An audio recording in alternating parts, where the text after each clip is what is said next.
Welcome back to the Belt Off Podcast, and today we are going to follow up with our series of what is blank belt. Today is what is a purple belt. What should you expect? What should you look forward to? What should you be doing and no longer doing? So let's cover some of those things. What's the first thing that you look at when you have a brand new purple belt? Everyone's going to be different on what they need to focus on. Everyone's different, man. Everyone's different. But they're a purple belt, which means they are the first advanced belt in Jiu-Jitsu. So they've taken off their training wheels. They're actually moving along in the Jiu-Jitsu journey at this point. If you've gotten to purple belt, you're probably a life longer. Yeah, I think isn't that what they say? Like, if you get past that blue belt and you get your purple belt, statistically speaking, the odds of you getting to black belt are much higher. You're probably 5, 6, 7 years into your training at this point. Pretty good chunk of time considering anything else that you do, right? You get a master's in 8. So, right. 5, 6, 7 years. Yeah, tough to make those comparisons though, huh? Like you'll hear like the PhD to a black belt comparison, and I'm thinking to myself, I didn't have to do sleep at the hospital overnight. It's different, right? But yeah, I get it. Time-wise, fully.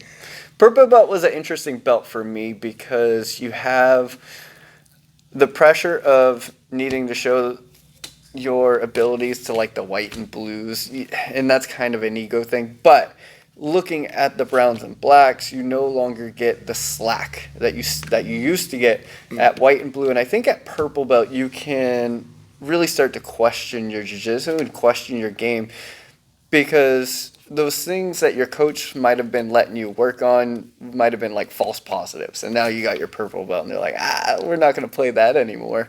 You're going to have What do you mean false positives? If it looks like you're working on something and doing better at something, and then they're now, okay, I'm shutting this down. Like, say like, like when you're rolling with your coach and he's letting you get away with your scissor sweep, and all of a sudden that don't work at all. Yeah, you're like, couldn't have gotten that much worse. Exactly. You're like, which is a great aspect, because then you know that you're at a point that you're at a proficiency that your coach believes that you can do this with, some modifications or some cleanup on it. Right. Because if they're defending it hard, that probably means it's close. Yeah, that's a great sign. It is.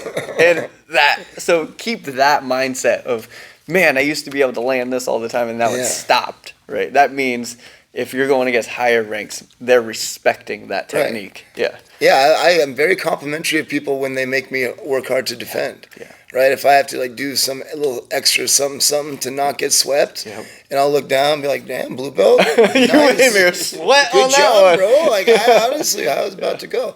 A ton of credit to him. But purple belt, though, first of all, do the same thing that got you there. I got to start everyone like that, because it's the truth. Right? Something got you from white to blue. Something got you from blue to purple. So don't stop doing that. Yeah, first and foremost. But yeah, like you mentioned it was like the first advanced belt, I think you called it. Yep. It is. It's like the gateway to the advanced game. You're definitely, obviously not novice. Once you were a blue belt, you weren't novice anymore, right? But now you're entering this different club, so to speak. It's like, much more statistically higher chances you're going to get all the way through to a black belt, right? It's like kind of an elite club there. Expectations of you, though, are going to be that you are cementing your game, so to speak, right? Like starting to really, and we discuss game, right? Like what you mean by game is just your style, right? Really cementing your style at purple belt. You know what I mean? You're probably, maybe that's a point where you're at a crossroads. Could be. That's what, remember I talked about not being impressed with myself anymore and switching it up completely. So yeah, it could be a big crossroads belt. You might call it that. Dylan, so you're a blue belt. Yeah. What do you think you need to do to get to purple? Shit. At this point, consistency. Yeah. That's it. Consistency. What do you think your blue belt and like a purple belt, what do you think the difference is as far as how does a purple belt feel to you compared to where you are? So far away. So far away. Yeah. I agree with that because Bummer. Just kidding. Coach told him that he agrees. It's far away. it is consistency. He wasn't lying about that. But joking. in a broader I ain't mad about it. in a broader span, I look at blue belt as one of the longest belts and one of the most transforming belts because you go from knowing nothing through your white belts into your blue belt, and now you really have to figure out jiu-jitsu. Yeah. So at blue belt, you're trying to figure out jiu-jitsu, but you're also trying to get proficient enough to honor that purple belt when you get there. Exactly. And then when you get to purple belt, you're like, what we were saying also is when you first start, purple belts seem like gods. They just crush your will when they can do anything they do want. not feel different than black belts. They Yeah, really don't. when you're a white belt, Yeah. the purple belts feel amazingly strong, and you're like, how in the world am I going to get that? And then you get your blue belt, and you're like, I have to get to that level to get my next belt. Yeah, Yeah. it feels unattainable. Yeah. It can, and that's another reason I think people get those blue belt blues and they quit is because purple belts are so strong in jiu-jitsu that it almost feels like there should be a belt in between blue and purple, but you know the whole belt system, you don't want too many belts. No, I and love ranking our belt. I systems. love our belt system. But and that's why I think there's a green belt in some Silliness. places where they go for like 1 year white, 1 year green, and then they go into the No, blues. no, no. I love it. I love our belt system.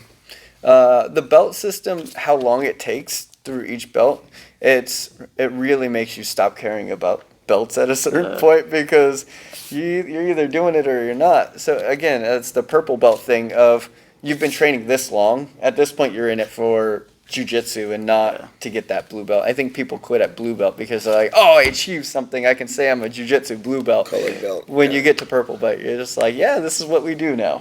Yeah. Definitely. Yeah, I think I one of my favorite belts was purple belt. Looking back on it, and lengthwise, like you mentioned, did you say purple or blue is a long one? Blue. You said blue is a long belt, right? It could be. Yeah. It could be, man. I mean, I think for all of us, leather belt was the longest. Yeah. Right? But no, I mean, it could be. It might not be though. Yeah. You might blast through your blue belt. Like that whole time thing, man, with each belt is so relative. It is. Yeah. It is so relative, man, that you can't go like by any set amount. Like Belts you can themselves range. are so subjective. They depending on where you are. So these conversations I like doing because it kind of gives our students an idea of what we're expecting. Right. And that was really the goal behind this is we can't say what another gym's criteria is for white, blue, purple, brown, black, but we can give our students a reflection of what we're looking for and what we're expecting of them when they get to certain levels. And in jiu-jitsu, you're never supposed to ask your coach, hey, when am I getting my next promotion? When is my next belt? And a better way to phrase that is What do you guys expect? What skills or what do you expect of and then do your best to get to that point. Yeah. Not for the belt, but for your jiu-jitsu, right? And you always want to be better than your current belt. You never want to be somebody to look at you and go, man, that guy's a purple belt. Yeah. Man, that guy's a blank belt. You would rather be like, holy, that guy is amazing at purple belt. Yeah. Right? That guy's an amazing purple belt. And be that guy who shows up at other gyms and is like, oh yeah, I'm a blue belt, but I am getting some work in on these purple belts. Right. That makes you feel good. But yeah, purple belt. If you just got your purple belt, keep grinding, keep doing the things that you're doing, keep polishing, keep making your attendance, show up for the warm-ups. I know, that's the purple belt thing, right? Warm-ups are important. Even at Brown, I still do the warm-ups because it's so good for you. So many of the movements require those muscle groups, and if you stop going, here's another thing that happens. White belt, you drop a bunch of weight. Blue belt, you drop a bunch of weight. Purple belt, people start evening out. Put it back on. I never heard that one. Joke. That I've seen happen too. Yeah. Juanito.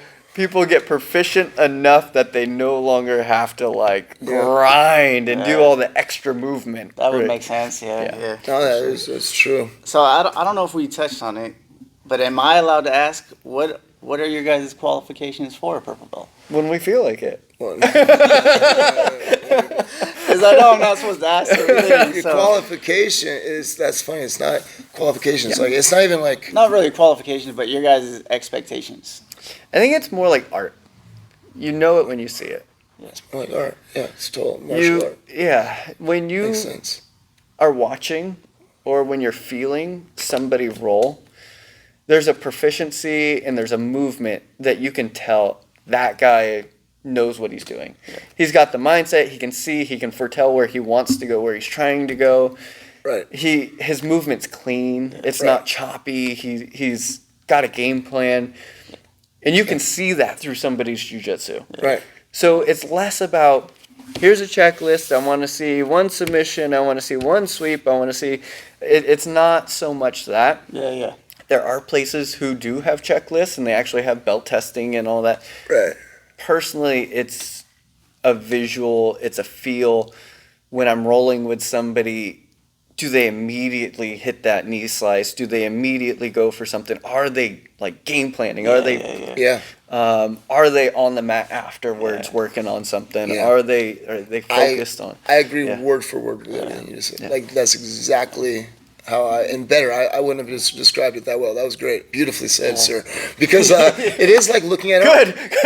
I'm gonna have to get that black belt one day. I'm going to use it. I'm going to use that in the future because it is like observing art, right? And it makes sense since it's a martial art.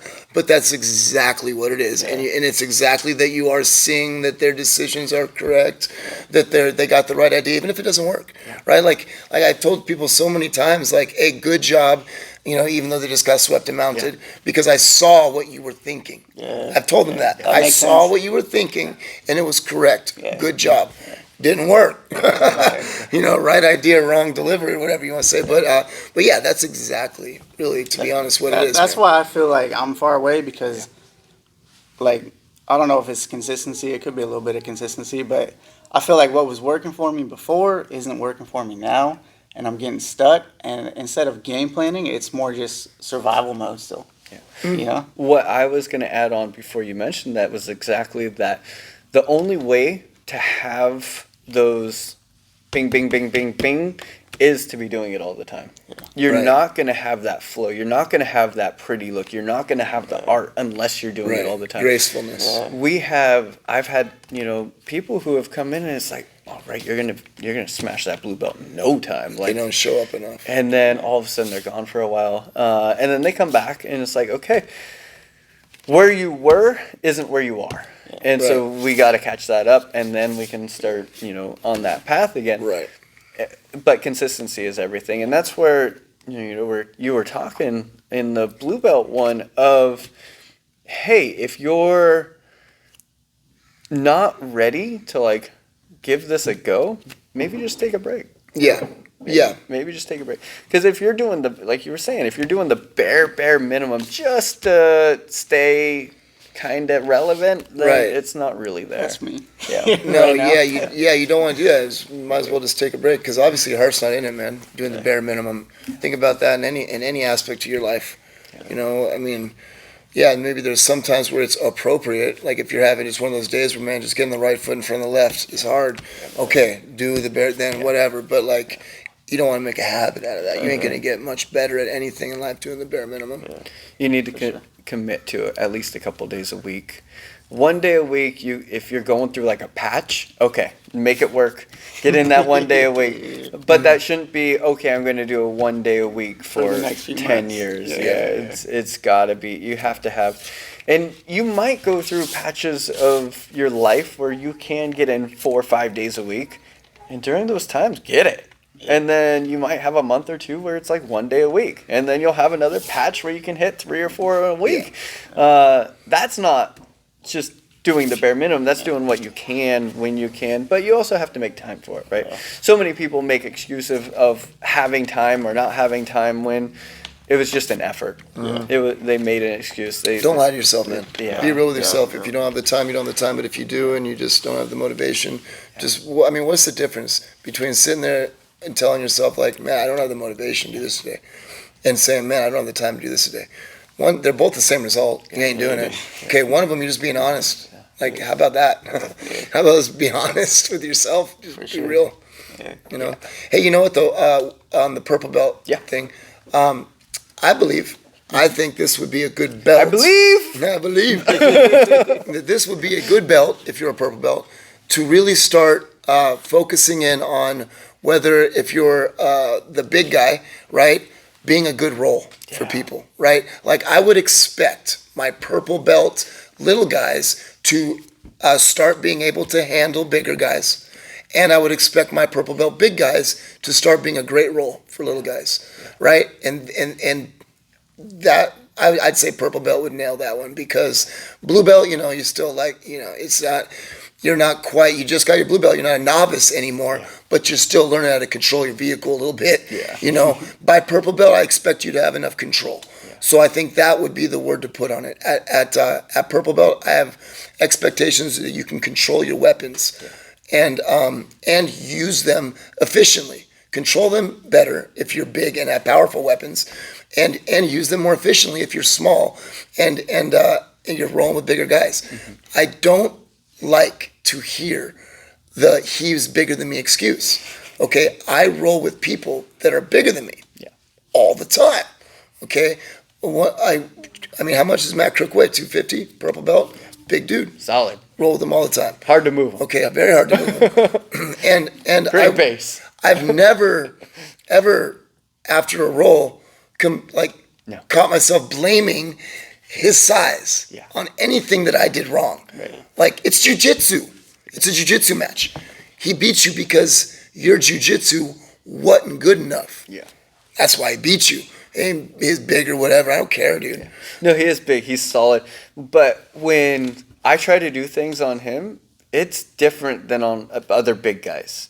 His jiu-jitsu, his base, his structure is sound. Where super sound. Other big guys, you can start to disrupt the base and get some movement going. Yeah. With him, it's hard to move him, not because of his size, but because of his jiu-jitsu. It's fundamentally, and he's not. It's not like he's not athletic. He's an athlete too. So it's like, and he's a big guy. I'm 140 pounds. He doesn't smash me. He No. just anchors. Anchors. Great way to put it. He anchors. Anchors. Yeah, and so, that's correct. He should anchor. Exactly. But at that belt is when you should be able to start handling them and stop using that as a freaking excuse. Yeah. Okay. By the time you're a brown belt, I should never hear that out your mouth. Never. Absolutely not. But you may not be a master at it. Yeah. But I know one thing. I've never known a black belt ever that had the mentality of, oh, he's bigger than me. 1,000%. Fucking shit. I don't give a shit. Yeah. Man, that's good. The bigger they are. Yeah. Right? I posted that bigger guy meme into the group chat, and Jack, who's also like 150, his first thing was like, yo, those are great. Those are great rolls.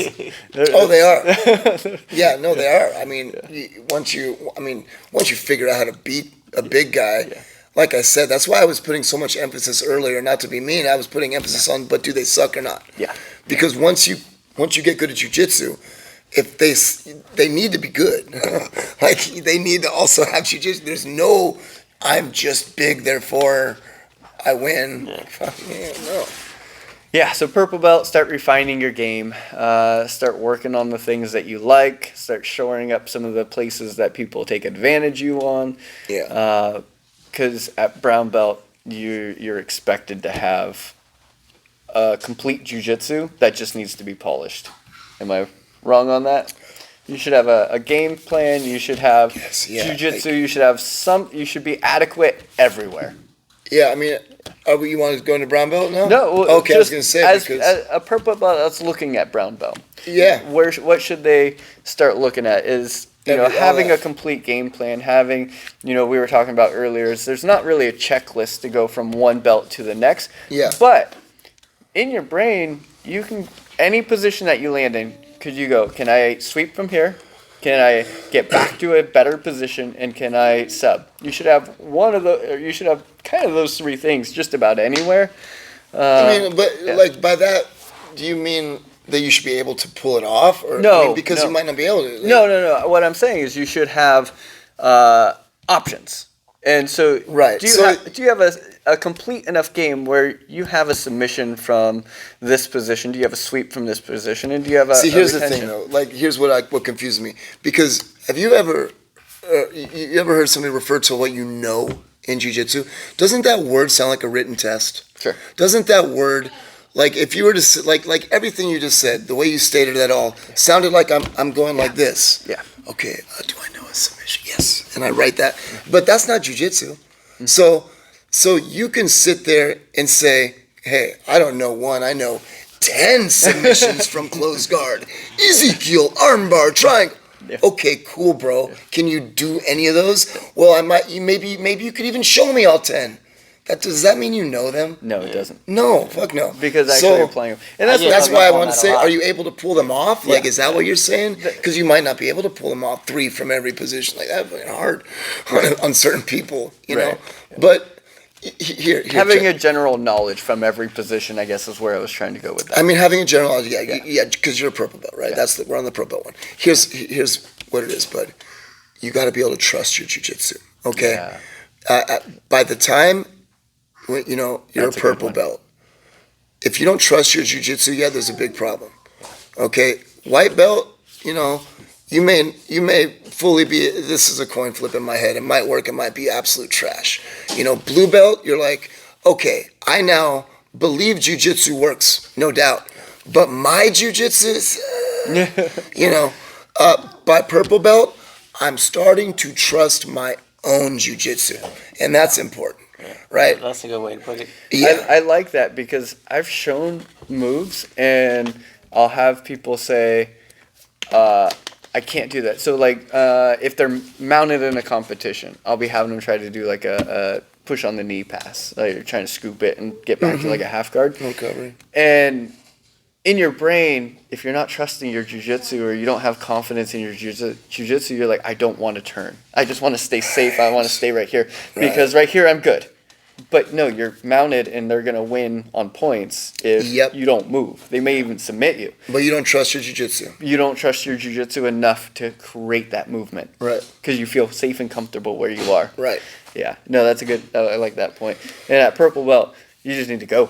You need to start trusting your jiu-jitsu, man. And yeah, for sure. And then we get into brown belts and you should have some solid trust for your jiu-jitsu, right? And at that point, it's like, you try this and it doesn't work. Well, you flow into the next piece. You flow into the next piece. You start stacking these things together. Great one to add to purple belt right there.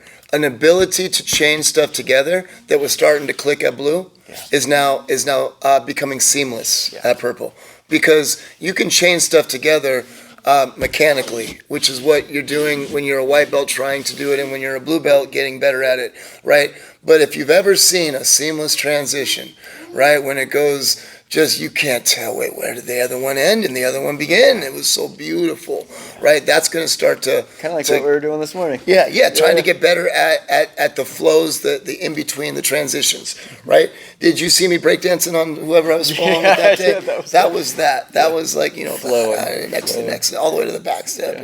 Yeah. And, that should start to make sense to you, because it don't even make sense at first.